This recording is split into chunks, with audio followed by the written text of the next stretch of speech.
रत्नागिरी शहराच्या बोर्डिंग परिसरात कचऱ्याच्या गाडीला धडकून 2.5 वर्षाच्या मुलाचा मृत्यू झालाय। मधुबन अपार्टमेंटमध्ये घंटागाडी कचरा जमा करत होती। त्यावेळी वॉचमनचा मुलगा गाडीच्या दिशेने धावत गेला। त्यावेळी तो गाडीच्या मागील बाजूस धडकला। त्यानंतर त्याला रुग्णालयात दाखल करण्यात आलं, परंतु रक्तस्राव जास्त झाल्याने त्याचा मृत्यू झाला। जळगाव जिल्ह्यातील धरणगाव तहसील कार्यालयावर स्त्री शक्ती नारी संघटनेच्या वतीने मोर्चा काढण्यात आला। धरणगाव तालुक्यात मोठ्या प्रमाणावर अवैध धंदे सुरू असल्याचा आरोप या संघटनेने केलाय।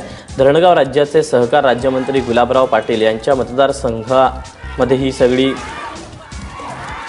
गोष्ट सुरू आहे। गुलाबराव निवडून आले की अवैध धंदे फोफावतात असा आरोप स्त्री शक्ती नारी संघटनेने केलाय। अवैध धंद्यावर कारवाई व्हावी आणि ते त्वरित बंद करावेत या मागणीसाठी हा मोर्चा काढण्यात आला। अल्पवयीन मुलीवरील बलात्कार करून खून करणाऱ्या आरोपीला फाशी द्या या मागणीसाठी लोणार समाजाने सांगोला इथं मूकमोर्चा काढला।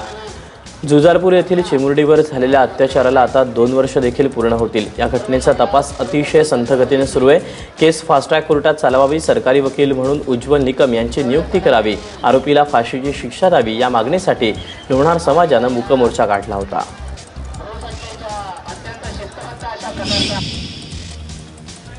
राष्ट्रवादीचे माजी मंत्री मधुकर पिचड यांचं जात प्रमाणपत्र न्यायालयाने रद्द केल्याने महादेव कोळी समाजाच्या तरुणांनी साखर वाटून आनंद व्यक्त केला। पिचड हे महादेव कोळी नसून कोळी महादेव आहेत असा निर्णय न्यायालयाने दिला होता। सत्तेचा दुरुपयोग करणाऱ्या या पिचडांना न्यायालयाने खोटं ठरवलं। न्यायालयाने योग्य न्याय दिल्याने न्यायालयाचे आभार व्यक्त केले गेले। उजनी धरण 98% भरल्याने वीज निर्मितीला सुरुवात झाली। धरणातून 1500 क्युसेक्स पाणी सोडल्याने 12 मेगावॅट क्षमतेची वीज निर्मिती केली जाते। याआधी धरणात पाणी कमी असल्याने वीज निर्मिती करणं शक्य नव्हतं। दुष्काळामुळे धरणाने नीचांकी पातळी कधीही गाठली नव्हती, पण यावर्षी धरण क्षेत्रात कमी पाऊस झाल्याने उजनी धरण 98% भरलंय। त्यामुळे उजनी धरणाच्या परिसरातील लोकांना चांगले दिवस आलेत।